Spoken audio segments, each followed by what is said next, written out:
โดยท่านพระครูชลทานพิทักษ์เจ้าวาดวัดแม่ฮองไค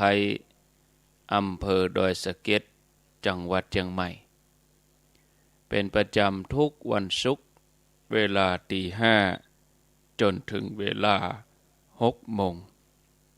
ตอนนี้กำลังรอสัญญาณท่านพระครู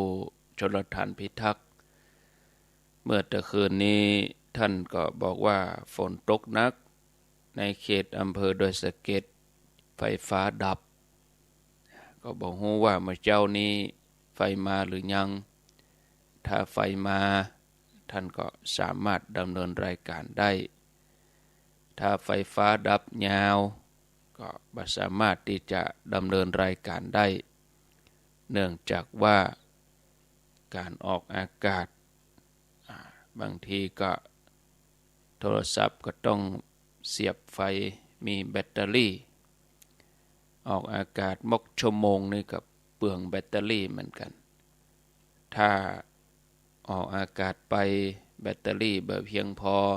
มันก็ดับกลางทางศรัทธาญาติโยมฝนตกตะว่านี่ตกหนักแต่เนอหลายพื้นที่โดยรอนี่ก็ตกดีตกงามตกมาจัดนัก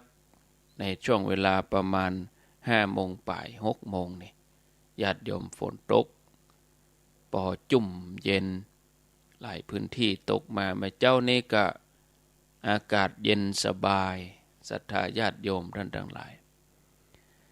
กำเดียวอาตมาจะพยายามติดต่อท่านพระครูชลทานพิทักษ์แถมกรรมหนึ่งนะถ้าหากว่าท่านบัสะดวกที่จะจัดรายการอาตมาก็จะทำหน้าที่แทนจัดรายการแทนท่านพระครูเปิ้นไปก่อนจนถึงเวลา6 โมง